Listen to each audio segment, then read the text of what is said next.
Dumating sa Pilipinas ang delegasyon mula European Union para obserbahan at i-monitor ang electoral process sa bansa. 72 election observers ang i-deploy sa imbitasyon ng COMELEC. May 100 observers pang inaasahang darating bagong eleksyon sa May 12. Ayon sa grupo, hindi sila narito para mangialam sa eleksyon. Layo ng grupo na magbigay ng rekomendasyon sa electoral process. Ilalabas nila ang kanilang findings pagkatapos ng eleksyon. O mga kababayan, di ba natatandaan nyo na sinabi ni Amy Marcos kahapon na hindi daw niya ilalaglag si BBM dahil kapatid is kapatid. Kahit pa inendorso siya ni VP Sara Duterte mga kababayan, hindi daw niya ilalaglag si BBM. Pero ibang usapan na pagdating kay Liza. Dahil hindi na niya ito kapatid eh. Asawa ng kanyang kapatid mga kababayan.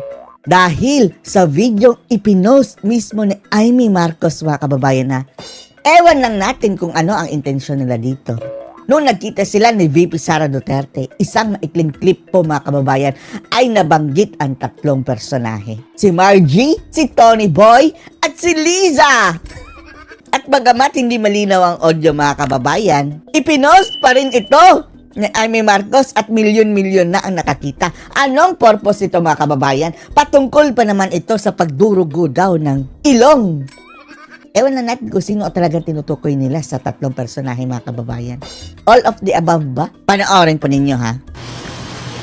Eto mga kababayan ha. Ang post na ito mga kababayan ay galing mismo kay Amy Marcos. Tingnan nyo Senator Amy R. Marcos, may checkmark mga kababayan, meaning siya ang nag-post. At sa anong kadahilanan, ewan lang natin.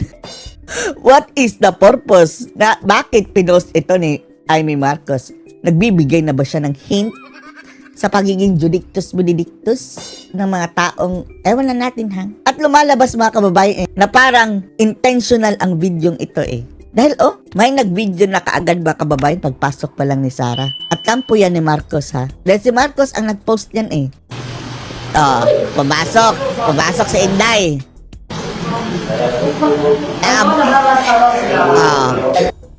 Naabutan daw niya si Amy. Dala-dala pa rin ni Inday yung kanyang tumbler mayroong babae, akala natin sa katibinag pero parang hindi. Sabi ni Amy, may kwento kami. About Margie and Tony Boy. Kasi nakita niya si hindi niya nabanggit mga kababayan Hindi masyadong nakuha sino yung nakita niya mga kababayan. Kasi nakita niya yung parang sounds like ganyan nakita niya yung dumudugo ang ilong daw. Grabe daw. Tapos anong sagot ni VP Sara Duterte?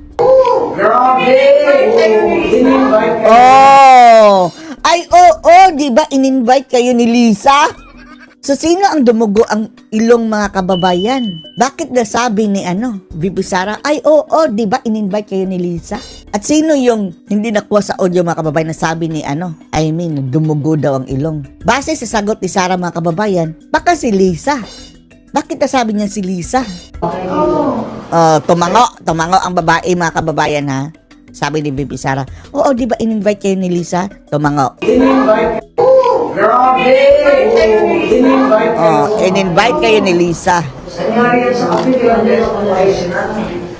Sabi ni Amy mga kababayan, nangyari din yan sa akin Tapos andun kami sa peninsula, dami-daming tao. Tapos andun kami sa peninsula, ang dami-daming tao sa hotel mga kababayan yan ha.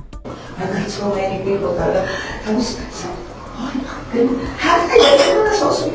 Tapos tinuro daw ni Amy mga kababayan yung dugo o yung ilong na may dugo. Bakit ganyan? Dalhin natin sa ospital, sabi ni Amy. Tapos pinunasan lang daw na, wala yan. Tingnan nyo ha. Pinunasan lang, wala yan. Tapos kain lang sila ng kain, puro mga dugo ang ilong. Gross!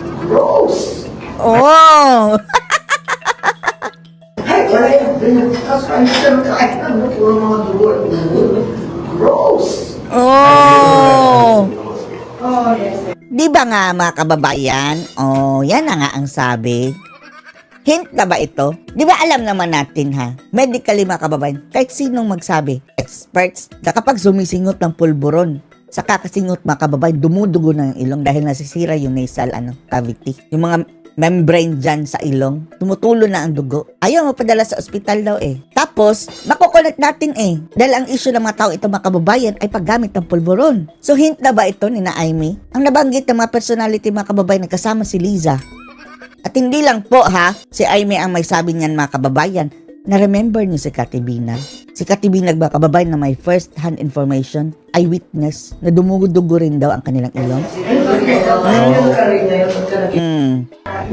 Sometimes kasi, eto pa yung isa, yung manhid ka na. Minsan nga tutulo na yung what do you call that? Yung uhog mo. Yung uhog. Oh, Kasi then nangyayari may sa blood. kanila yun. Oh, blood! Oh, tumutulo na yung blood sa Na ilong. may dugo. That's while they're talking sometimes. Ayan na ha, kinumpirma na ni Amy mga kababayan ha, na yung grupo ng mga ngag-ngag, puro dugo daw ang ilong. Oh, ito na yung sinabi, dati pa ito ha, ni Kati Binag nung una niyang paglantad. Panililit na nila. Parang, Oh, oh my gosh. pati ang dugo mga kababayan, napupunta na sa bunganga, dinidilaan na lang. Mga ganun. Kasi they thought it's nothing, di ba? Akala nila wala lang. So parang, minsan babanggitin mo, sandali lang, parang dugo na yan. Sa Oh, dugo so na bibigyan yun. mo ng tissue or whatever. Alam mo yan. Sure, I feel Oo. bad. Kasi I don't Kaya nga sabi ni Amy doon dali na natin sa ospital, Ay, wala yan. Oh, kakain tayo. Oh. At ang napakalaking katanungan mga kababayan, bakit hindi nila kinakasuhan ha? Itong si Kati Binag.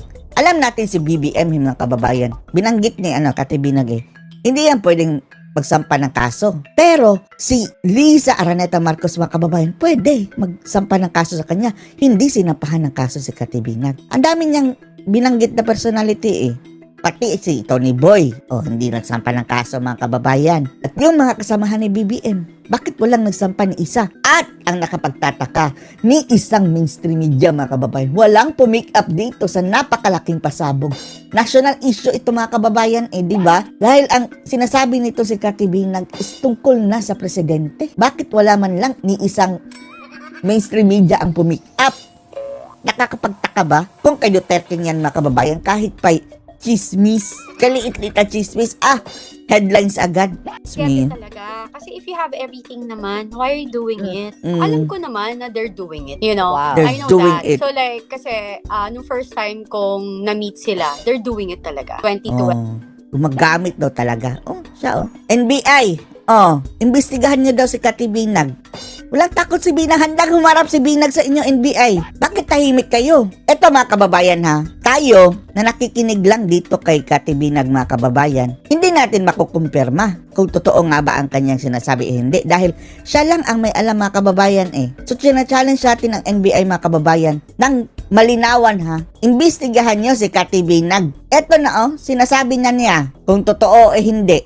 Nang sa gayon malinawan din kami. At nang matapos ang issue mga kababayan hindi ba kayo napapagod dito?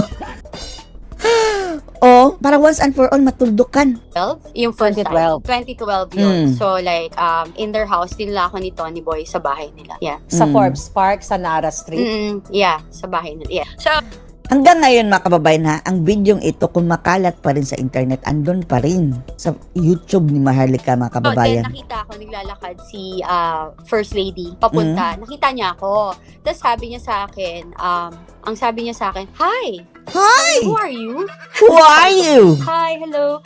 Sabi ko, I'm Kathy. I'm with Tony Boy. Sabi niya, oh, okay. Sabi niya. Tapos sabi niya sa akin, do you want? Do you want?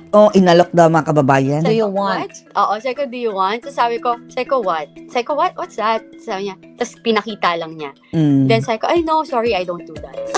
Tapos sabi niya, kasi alam ko naman na yung ex ko, ginagawa niya yun, diba? So, you know, Okay. so nakita ko yun. Tapos pagtingin ko, sabi ko, ay, sorry, I don't do So, that. I don't do that. Why are you Lisa. here? So why are you here? Taray. Do that. Sabi niya, why are you Lisa. here? Why are you here? You're not supposed to be here. Sabi ko, Sige Lisa, kasuhan mo daw ito si Kati Binag para magkaalaman. Bakit hindi mga kababayan?